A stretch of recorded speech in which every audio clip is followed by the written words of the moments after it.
Good morning students. तो हम questions continue करते हैं जो आईआईटी जेईई में आए हुए हैं क्वेश्चंस हैं। तो कल हमने कुछ क्वेश्चंस किए थे, उससे पहले भी कुछ क्वेश्चंस किए थे। आज आगे देखते हैं। जैसे ये क्वेश्चन एडवांस में आया हुआ है, तो क्या कर रहे हैं इसके अंदर।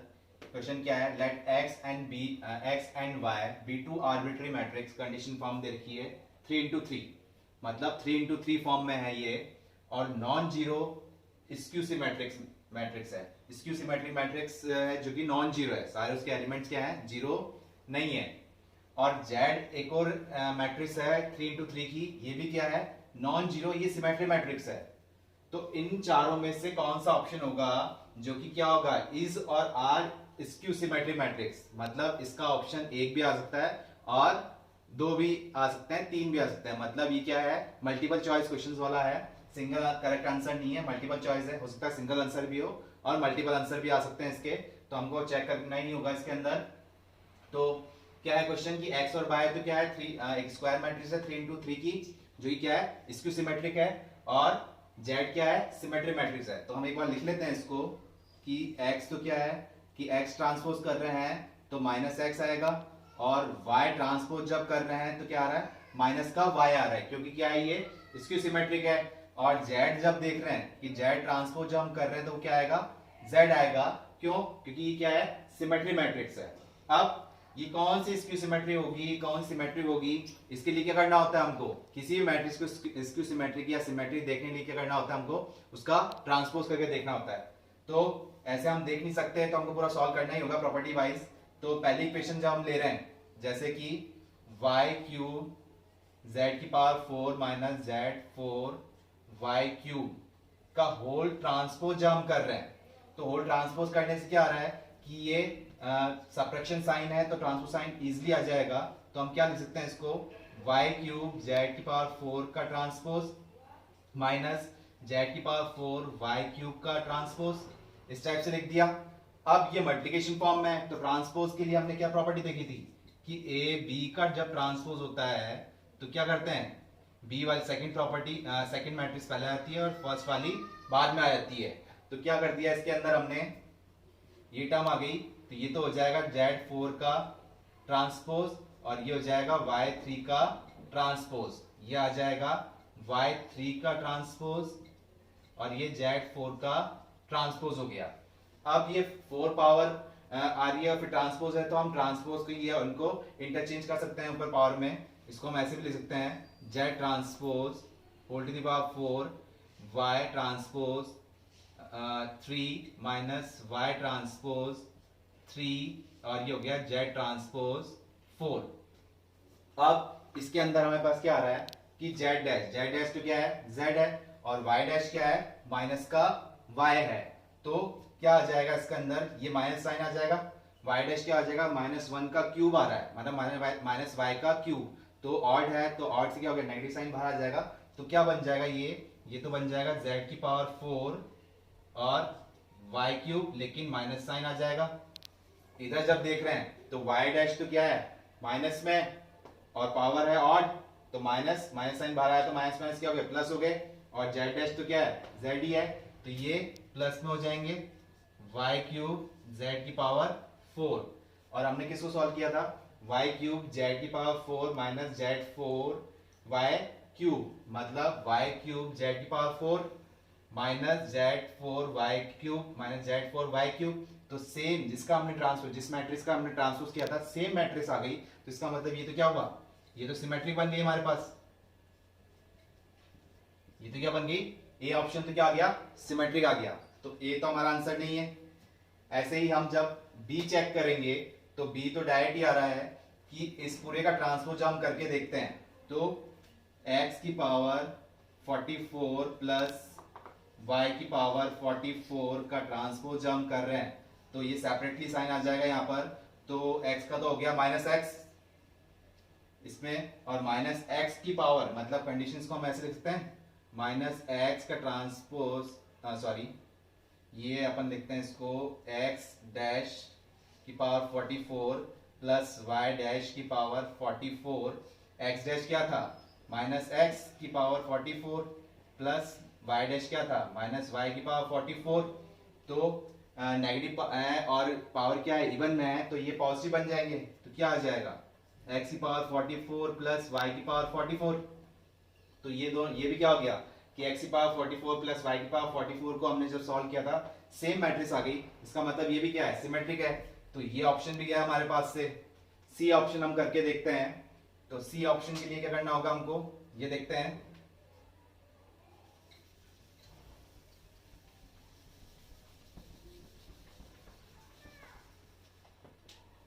सी ऑप्शन जब करने लग रहे हैं तो यही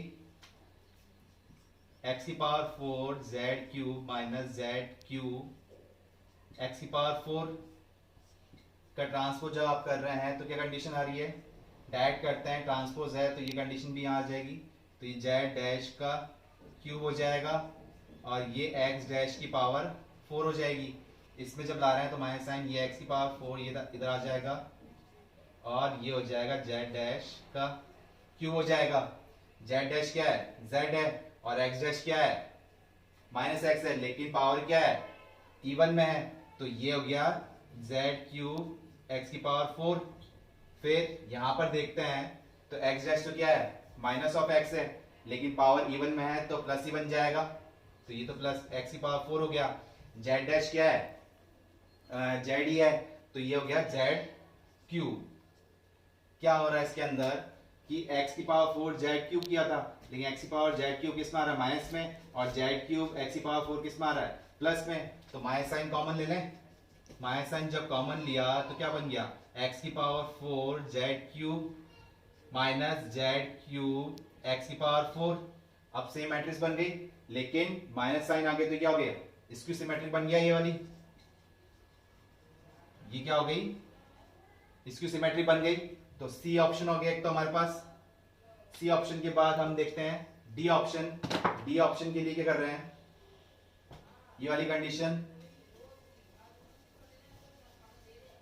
अब x की पावर 2 3 प्लस y की पावर 2 3 का होल ट्रांसपोज जब कर रहे हैं तो क्या आ जाएगा, ये तो हो जाएगा x डैश की पावर 23, ये हो जाएगा y डैश की पावर 23।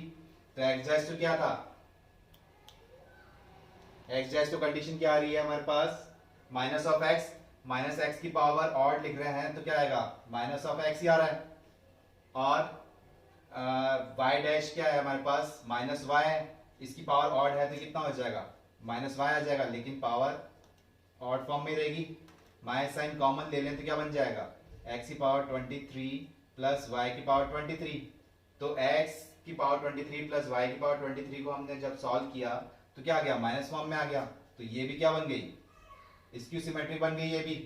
तो डी ऑप्शन भी हो गया।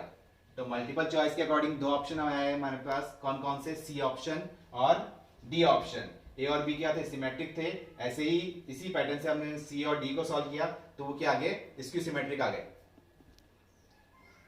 नेक्स्ट क्वेश्चन देखते हैं इसमें कि ए और बी दो मैट्रिक्स दे रखी है, जिसमें मैट्रिक्स के जो एलिमेंट्स है रियल नंबर्स में है और किस फॉर्म में, 3x3 फॉर्म में है, स्क्वायर मैट्रिक्स है। ए तो क्या है, सिमेट्रिक मैट्रिक्स है, और बी क्या है, स्क्यू सिमेट्रिक मैट्रिक्स है। तो कंडीशन क्या दे रखी है कि a प्लस बी और a माइनस बी को मल्टीप्लाई कर रहे हैं तो किसके इक्विवेलेंट है, a minus B a plus B के। ठीक है, ये कंडीशन हमको दे रखी है। इफ ए बी का डैश मतलब ए बी का transpose is equal to -1 to the power k A B, इसके इक्विवेलेंट दे रखा है। तो k की वैल्यू क्या होगी ये हमको फाइंड आउट करनी है। इट इज वैल्यू के अकॉर्डिंग आ रहा है ये कंडीशन। तो और ऑलरेडी ये मैच द फॉलोइंग में ये आया हुआ है क्वेश्चन है कि आईआईटी के लिए। अब कैसे निकाल रहे हैं हम, जैसे कि अब कंडीशन हमको ये दे रखी है, कैसे सॉल्व करें, और एक कंडीशन ये दे रखी है।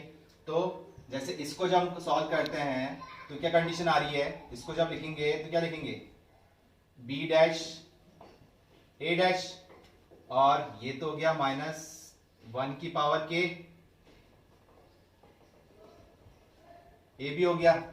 अब इधर भी ए भी आना चाहिए था, तभी ये फॉर्म बन पाएगी, तभी हम बता पाएंगे कि के की पावर क्या जा रही है, ऑड या इवन, ये माइनस फॉर्म में आएगा या प्लस फॉर्म में आएगा। लेकिन ये बी डैश ए डैश है, तो अब ए और बी क्या है, इसमें बता रखा हमको कि ए तो क्या है, सिमेट्रिक है, तो ए डैश तो क्या आ गया, ए आ गया, और यहीं से बी डैश क्या आ जाएगा, इसकी सिमेट्री के अकॉर्डिंग माइनस का बी।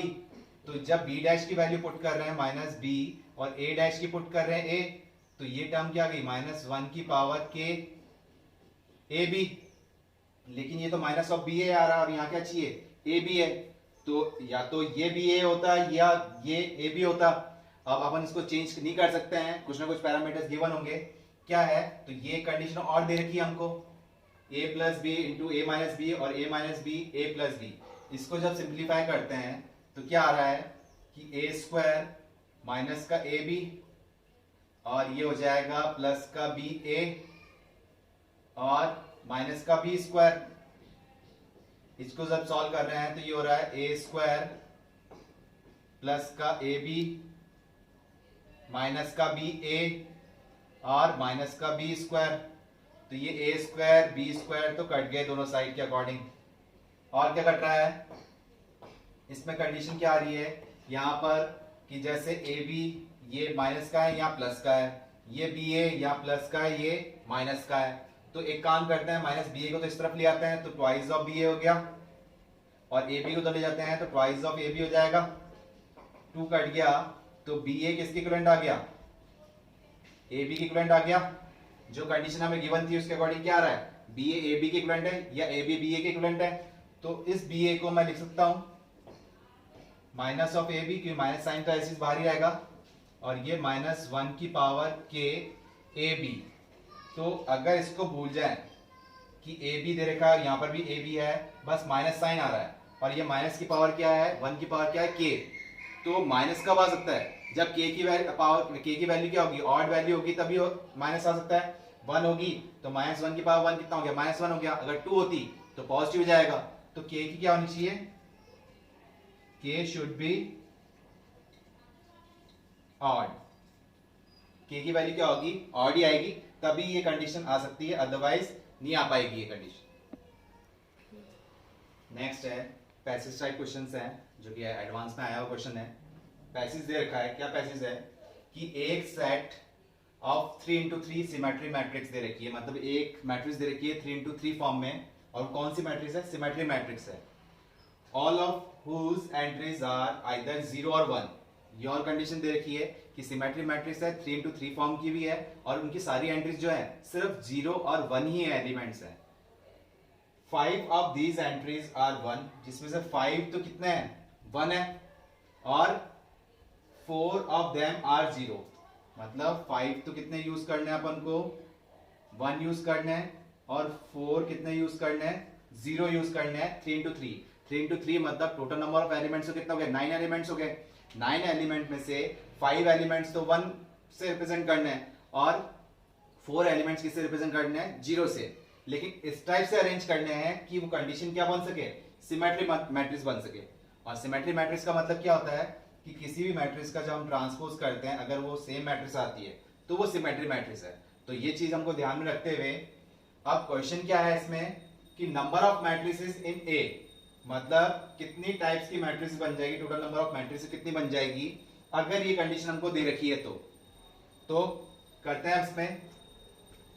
अगर ए मैट्रिक्स हम बनाते हैं फॉर एग्जांपल, हमने क्या करे कि इसके डायगोनल्स क्या ले लिए 1 1 ले लिए, इसके डायगोनल क्या ले लिए सारे एलिमेंट क्या ले लिए 1 ले लिए। अब मतलब 1 तो कितने यूज करने थे 5, 3 तो हमने यूज कर लिए, 2 और यूज करने। तो एक 1 हम सपोज करते हैं मैंने यहां रख दिया, तो एक 1 यहां रखना पड़ा तो मुझे यहां पर भी रखना पड़ेगा। क्यों, क्योंकि सिमेट्री मैट्रिक्स है तो इसका जब मैं ट्रांसपोज करूंगा तो जो रो है वो कॉलम में चेंज होगी, तो ये 1 है यहां आना चाहिए तो मेरे को यहां पर 1 रखना ही पड़ेगा। तो अब टोटल 1 तो कितने हो गए 5 यूज हो चुके हैं, बचे कितने जीरोस बच रहे हैं। तो जीरोस कितने आ जाएंगे, एक 0 मैंने यहां यूज कर लिया तो एक यहां यूज करना पड़ेगा, एक ये 0 किया तो एक 0 यहां यूज करना पड़ेगा। देखिए ये एक मैट्रिक्स बन चुकी है कि अगर डायगोनल में मैंने 1 1 ले लिए तो 3 तो ये हो चुके 1, 2 1 और बच रहे हैं तो मैंने डायगोनल वो डायगोनल फॉर्म में ही लेने पड़ेंगे। क्यों, क्योंकि सिमेट्री मैट्रिक्स है। सिमेट्री मैट्रिक्स का मतलब क्या है ट्रांसपोज करने के बाद सेम मैट्रिक्स बननी चाहिए। तो अगर मैंने 1 यहां लिया तो मेरे को यहां पर भी लेना पड़ेगा 1। तो क्या हो गया, अब इसका मैं ट्रांसपोज करता हूं तो ये फर्स्ट रो फर्स्ट कॉलम में चेंज हो जाएगी, सेम आएगी 1 1 0 सेकंड रो सेकंड कॉलम में चेंज हो जाएगी, सेम आएगी 1 1 0, और थर्ड रो थर्ड कॉलम में चेंज हो जाएगी, सेम आएगी 0 0 1। तो सिमेट्री तो बन रही है, तो एक मैट्रिक्स तो ये बन गई। अब वो टर्म भी अपन ने यूज कर लिए, 5 तो 1 यूज किए और 4 कितने यूज किए, 0 यूज किए। अब देखना है कि इसमें इनमें इंटरचेंज करके कि 0 को शिफ्ट कर लें या 1 को शिफ्ट कर लें, इसी टाइप से इंटरचेंज करने से कितनी और मैट्रिक्स बन पा रही है। पॉसिबल है तो ठीक है, अदरवाइज ये की मैट्रिक्स होगी। फिर आगे और कंडीशन देखेंगे। तो अगर डायगोनल हम फिक्स रखते हैं तो मैं क्या करता हूं, इस 1 को जो है शिफ्ट कर लूं कि ये 1 1 जो है ये पोजीशन, ये 1 1 कहां आ सकता है, इन 0 की जगह आ सकता है, या फिर इन 2 0 की जगह आ सकता है। ये 1 1, ये 2 0 यहां आ सकते हैं, या फिर ये 2 0 यहां इसकी जगह आ सकते हैं, इस तरफ आ सकते हैं। तो टोटल कितनी है, इनका अरेंजमेंट करना है। एक तो ये चेंज जाएंगे, इसकी प्लेस चेंज हो जाएगी, इसकी प्लेस, इस 1 को छोड़ के ये 1 की प्लेस चेंज नहीं करनी है, मतलब इन 2 1 की सिर्फ, और इन 2 0 की, और इन 2 0 की प्लेस चेंज कर सकते हैं आपस में। तो कितनी प्लेस हो गई। अब ऐसे एक एक करने बैठ जाएंगे तो बहुत टाइम लग जाएगा। तो हम लेते हैं परम्यूटेशन कॉम्बिनेशन की हेल्प, अरेंजमेंट की हेल्प लेते हैं। तो इसमें क्या है, टोटल 3 प्लेस चेंज करनी है। तो 3 के लिए कितना हो गया, 3 फैक्टोरियल। अब 3 फैक्टोरियल में से हमने देखा ये 0 है और ये वाली भी टर्म कितनी है, 0 ही है। तो अब ये दोनों ही 0 है, तो कंडीशन क्या आ रही है, सेम है। तो रिपीटिंग वाली टर्म कितनी आती है, 2 फैक्टोरियल आ जाती है। जैसे कि हमने किया था किसके अंदर, जैसे ए बी बी, इनका ये 3 लेटर मैंने यूज किए, इनका अरेंजमेंट करना है। तो कैसे कर रहे थे हम कि 3 फैक्टोरियल, लेकिन बी 2 टाइम यूज हो रहा है तो नीचे कितना कर रहे थे, 2 फैक्टोरियल। सेम थे, ऐसे ही 1 1 का 0 0 का इस 0 0 का आपस में चेंज कर रहे हैं। तो टोटल तो 3 चेंजिंग फॉर्म हो गई, तो 3 फैक्टोरियल हो गया। लेकिन 0 0 और ये 0 0 सेम है, तो 2 फैक्टोरियल हो गया। अब 3 फैक्टोरियल अपन 2 फैक्टोरियल सॉल्व करते हैं तो कितना आ रहा है, 3 आ रहा है। और कुछ हो सकता है इसके अकॉर्डिंग, तो यही बन पा रहा है। और कुछ चेंज करते हैं, डायगोनल में चेंज करते हैं। तो अगर डायगोनल में मैंने क्या करा, एक 1 और ये 1 और ये 0 रख दिया, एक 0 डाल दिया मैंने, और डायगोनल में क्या ले लिए, 2 एलिमेंट के ले लिए, 1 1 ले लिए। अब डालते हैं अपन कितने, 1 तो कितने चाहिए, 5 चाहिए। तो अब अगर पहले यहाँ 0 डाल देते हैं, कुछ भी करते हैं, तो एक 0 मैंने यहां डाला, तो दूसरा 0 मेरे को यहां रखना पड़ेगा। तो अब क्या दिक्कत आ रही है, अब 0 कितने यूज करने थे, 4 0 यूज करने थे। तो 3 0 तो मैं यूज कर चुका हूं, अब 4 0 कैसे यूज कर पाऊंगा, कि अगर मैं 0 यहां लिखता हूं तो मेरे को यहां पर भी लिखना पड़ेगा। तो कितने हो गए, ये 5 0 हो गए, जबकि कितने चाहिए, 4 ही चाहिए। तो ऐसे तो हो नहीं सकता कि एक 0 लिखूं एक लिखूं नहीं तो वो सिमेट्री फॉर्म नहीं बन पाएगी। तो और या फिर इसमें 0 को यहां लिखता हूं या कैसी भी कंडीशन लिखूं, तो 0 जहां पर भी लिखूंगा दूसरा 0 लिखना पड़ेगा उसको डायगोनल फॉर्म में, अदरवाइज सिमेट्री फॉर्म नहीं बन पाएगी। तो ये वाली कंडीशन तो पॉसिबल हो नहीं रही है कि 2 डायगोनल में 2 1 ले लें और एक 0 ले लें। देखिए कि एक 0 लिया तो 2 0 आपने और लिखे, टोटल कितने हो गए, 3 0 हो गए। अब एक 0 और लिखते हो और ये 0 लिखते हो, टोटल कितने हो गए, 5 हो गए। तो 5 0 तो अपन को यूज करने ही नहीं, कितने यूज करने हैं, सिर्फ 4 0 ही यूज करना है। तो 1 0 के हिसाब से कोई फॉर्म बन नहीं पा रही है, तो इसके अकॉर्डिंग तो हो नहीं पा रहा। अब 2 zeros लेके देखते हैं, 2 zeros लेके देखते हैं तो क्या कंडीशन बन रही है, 1 0 और ये 0 ले लिया। अगर 2 0 लेते हैं तो अब करते हैं, ये 0 रखा, ये 0 रख दिया, तो 0 रख सकते हैं ना, ये रखा तो इधर भी रखना पड़ेगा क्योंकि सिमेट्रिक है। कहीं पे भी आप वैल्यू पुट करें तो उसके डायगोनल में वही एलिमेंट रखना पड़ेगा, अदरवाइज सिमेट्रिक फॉर्म नहीं बन पाएगी।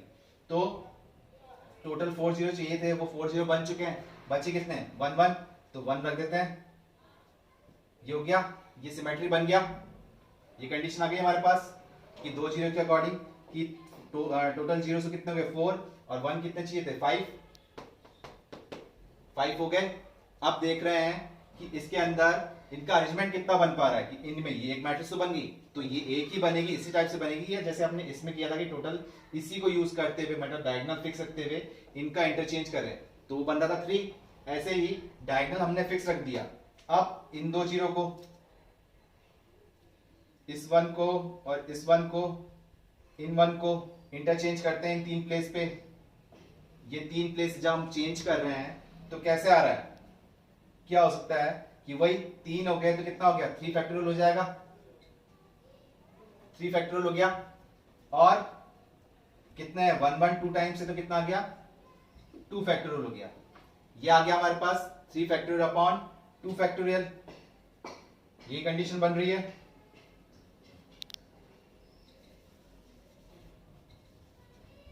ये कंडीशन आ गई 3 फैक्टोरियल अपॉन 2 फैक्टोरियल। अब इसमें एक कंडीशन और है, यहां तो 1 1 थे तो चेंज करने में कुछ इफेक्ट पड़ ही ना था, सारे 1 ही थे। लेकिन इधर इसको भी तो चेंज कर सकते हैं, हो सकता है ये 1 यहां आ जाए, हो सकता है 1 यहां आ जाए, ये भी तो सकता है ना। तो ये भी तो इंटरचेंज, ये तो हमने कर ही दिए 3 फैक्टोरियल अपॉन 2 फैक्टोरियल जो हमने यहाँ किए थे। लेकिन इसमें डायगोनल क्यों नहीं चेंज किया था, क्योंकि इसमें चेंज करने पे ये 1 इधर आता तो इधर भी 1 होता, तो इसमें चेंज करने से कोई इफेक्ट हो ही नहीं रहा था। इधर क्या हो रहा है कि 1 इधर भी आ सकता है 1 इधर भी आ सकता है, तो भी कोई दिक्कत होगी नहीं। कैसे, ये देखिए 0 1 0 किया, ये 0 किया, ये 0 किया, ये 1 किया, ये 1 किया, ये 1 1 हो गया। इस टाइप से तो बन सकता है ना, 5 तो 1 हो गया और 0 कितने हो गए 4 हो गए, ये भी तो हो सकता है। तो डायगोनल में भी इन एलिमेंट्स की पोजीशन चेंज हो सकती है। तो ये कितने हैं एलिमेंट 3, तो 3 का आपस में चेंज कर रहे हैं तो कितना आ रहा है 3 फैक्टोरियल, और 2 0 हैं तो सिमिलर कंडीशन होगी, कितना आ गया 2 फैक्टोरियल हो गया। तो ये कंडीशन आया। तो लेकिन एक कंडीशन तो हमने इनके लिए लिया था और एक कंडीशन इनके लिए लिया था, अलग अलग कंडीशन हो गया। तो बीच में क्या साइन आता है प्लस का, कि या तो ये कंडीशन ले रहे हैं और प्लस ये कंडीशन भी ले रहे हैं, एडिशनल फॉर्म पे जा रहे हैं, एक्स्ट्रा में आ रहा है। तो टोटल कितना हो गया कि इसके अकॉर्डिंग 3 प्लस ये कंडीशन भी आ गई अपने पास, इसको इनटू कंडीशन पे ही जाएगा, ये कंडीशन 3 3 3 इंटू 3 ये कंडीशन हो चुकी है, तो कितना हो जाएगा 9। और ऑलरेडी ये था कि एंड कंडीशन क्यों गई कि एक तो ये हो गया एंड ये भी तो हो ही रहा है, इसके बाद भी तो हो ही रहा है, इसलिए एंड कंडीशन ले ली। तो इसकी तो कंडीशन हो गई 9 और इसकी कंडीशन कितनी थी, ये तो अलग मैट्रिक्स थी, अलग चले गए तो ये इसकी ऑप्शन कितने आए थे 3 आए थे। तो टोटल मैट्रिक्स और क्या बन पा रही है भाई, 3 डायगोनल में तीनों एलिमेंट 1 ले लें और डायगोनल में 2 एलिमेंट 0 ले लें और एक 1 ले लें। अगर तीनों 0 लेते हैं तो बन पाएगी क्या, तो कंडीशन नहीं बन पाएगी। अगर तीनों 0 कर देते हैं तो एक 0 लिखेंगे तो दूसरा भी लिखना ही पड़ेगा, और 5 0 हमको चाहिए नहीं, सिर्फ 4 ही चाहिए। तो सिर्फ यही कंडीशन पॉसिबल है, इसके अलावा पॉसिबल है नहीं। तो टोटल कितने हो गए 9, तो ये हो गए, तो 9 प्लस 3 कितने हो रहे हैं 12। कौन सा ऑप्शन आ रहा है, ए ऑप्शन आ गया हमारे पास कि टोटल नंबर ऑफ मैट्रिक्स कितनी बन जाएगी, एक ही 12 मैट्रिक्स बन जाएगी अगर ये कंडीशन हो हमारे पास तब। नेक्स्ट क्वेश्चन है हमारे पास इसमें कि let M be a matrix 3 into 3 matrix है, सेटिस्फाइंग ये कंडीशन सेटिस्फाई कर रहा है जिसमें क्या है कि M 0 1 0 इक्वल टू ये M मैट्रिक्स इस मैट्रिक्स से मल्टीप्लाई हो रही है तो इसकी इक्विवेलेंट आ रही है, यहाँ M मैट्रिक्स इसके साथ मल्टीप्लाई हो रही है तो ये कंडीशन आ रही है, और इधर M मैट्रिक्स इसके साथ में मल्टीप्लाई हो रही है तो कंडीशन ये आ रही है। तो अब M किस फॉर्म में है हमारे पास है नहीं, लेकिन क्या है कि 3 into 3 फॉर्म में है और इन कंडीशन को सेटिस्फाई कर रहा है, ये बता रखा है इसने। तो sum of the diagonal entries of the M, तो M की हमको एलिमेंट्स निकालने पड़ेंगे तभी डायगोनल एलिमेंट का हम सम कर पाएंगे।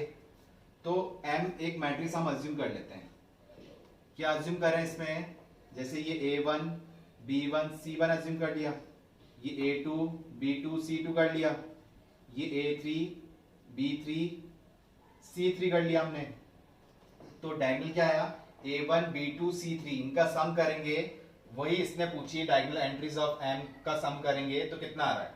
ये इंटीजर टाइप क्वेश्चन है जो कि एडवांस में आया हुआ है क्वेश्चन। तो कैसे कर रहे हैं, इन कंडीशन की हेल्प लेनी पड़ेगी हमें। तो M मैट्रिक्स अगर 0 1 0 से मल्टीप्लाई हो रही है तो यही कर लेते हैं हम।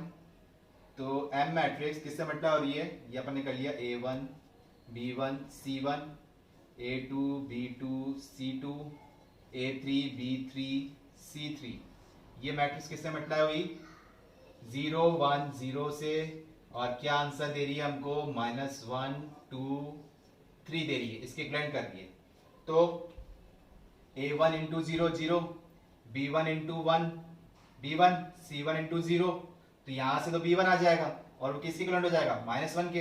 तो B1 की वैल्यू हमारे पास निकल चुकी कितनी -1 सेम A2 0, B2 1, C2 0। तो यहां से B2 की वैल्यू निकल जाएगी कितनी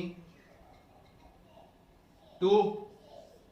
नेक्स्ट इस थर्ड रो कर रहे हैं तो यहां से B3 की वैल्यू निकल जाएगी हमारे पास कितनी 3 निकल गई। तो B1 B2 B3 की वैल्यू निकल गई। अब ये मैट्रिक्स मल्टीप्लाई कर रहे हैं इससे, तो जब इसके साथ मल्टीप्लाई कर रहे हैं तो कंडीशन क्या आ रही है कि A1 B2 A1 B1 C1 A2 B2 C2 A3 B3 C3 को मल्टीप्लाई कर रहे हैं जब हम किससे 1 -1 0 और किसके इक्विवेलेंट है ये 1 1 -1 के इक्विवेलेंट है। तो A1 इंटू 1 A1 माइनस का B1 ये तो 0 हो जाएगा। तो एक इक्वेशन बन रही है A1 माइनस का B1 किसके इक्विवेलेंट हो जाएगा 1 के, और एक इक्वेशन बन रही है हमारे पास क्योंकि ये वाली टर्म तो 0 ही रहेगी तो इसलिए डायरेक्ट ये कर लेते हैं। एक हो जाएगी A2 minus B2 equal to 1 और एक हो गई A3 minus B3 equal to -1। अब यहां से A1 की वैल्यू निकाल सकते हैं क्या, B1 हमारे पास -1 है तो यहां -1 पुट करेंगे तो A1 की वैल्यू तो क्या आ गई 0 आ जाएगी। B2 की वैल्यू क्या है 2 है -2 हो गई तो उधर जाएगा तो A2 की वैल्यू कितनी हो गई 3 हो गई। B3 हमारे पास 3 है -3 हो जाएगा, उधर जा रहा है प्लस का 3 और -1 तो A3 की वैल्यू कितनी आ गई A3 की वैल्यू आ गई 2। तो A3 वैल्यूज ये भी निकल गई हमारे पास। अब लास्ट जो कंडीशन है इसको सॉल्व कर लेते हैं। इसको जो हम सॉल्व कर रहे हैं अब कंडीशन डायरेक्ट ही देख लेते हैं कि इस मैट्रिक्स को इससे मल्टीप्लाई कर रहे हैं तो A1 मतलब यहाँ मल्टीप्लाई करते हुए चल रहे हैं A1 को इससे किया और B1 करेंगे C1 ये तो सारी कंडीशन ही देगा और इक्वल टू फॉर्म में क्या दे रहा है 0। तो डायरेक्ट लिख देते हैं थर्ड वाली कंडीशन के according A1 plus B1 plus C1 equal to 0 हो गया। इसको इस फर्स्ट रो को इस कॉलम से किया तो अगर सेकंड को कर रहे हैं इस कॉलम से तो क्या आ जाएगा A2 plus B2 plus C2 ये 0 हो गया। थर्ड वाली को कर रहे हैं तो हो जाएगा A3 plus B3 plus C3 equal to 0। ये कंडीशन आ गई। अब A1 B1 है हमारे पास तो C1 की वैल्यू निकल जाएगी। मेन तो हमको चाहिए कौन कौन सी वैल्यूज A1 की चाहिए, इतना टाइम लगाने से अच्छा है हम कि अगर जो वैल्यू चाहिए वही निकाल लेते हैं। A1 की वैल्यू मिल चुकी है हमें, B2 की वैल्यू भी मिल चुकी है, C3 की वैल्यू तो C3 की निकालने के लिए A3 B3 की पता होनी चाहिए। तो A3 की पता है कितनी 2, B3 की पता है कितनी 3, तो C3 की कितनी हो जाएगी यहां 12 था क्योंकि ये थर्ड वाली रो को ऐसे करेंगे तो इक्वल टू 12 आ रहा है तो ये C3 इक्वल टू 12। तो C3 की वैल्यू कितनी आ गई 5 माइनस हुआ तो कितना हो गया 7 हो गई। C3 की वैल्यू आ गई 7। अब डायगोनल अपन ऐड कर लेते हैं A1 कितना है 0 तो 0 प्लस B2 कितना है 2 प्लस C3 कितना है 7 प्लस 2 कितना आ गया 9 आ गया। जो क्या बोला था sum of the diagonal entries of the n जो कितना आ गया 9 के इक्विवेलेंट आ गया। और ये कंडीशन हमें क्या की थी कि A3 plus B3 plus C3 किसके इक्विवेलेंट हो गया, मतलब इस वाली मैट्रिक्स M मैट्रिक्स को इससे मल्टीप्लाई किया तो इसके इक्विवेलेंट कर दिया। ऐसे करके हमने सारी टर्म निकाल दी। ये हमने क्यों निकाले कि इनकी नीड थी नहीं, अगर जरूरत होती तो हम ये भी निकाल सकते थे। हमको जरूरत थी A1 B2 C3 की थी तो हमने डायरेक्ट ये पॉइंट निकाल दिए।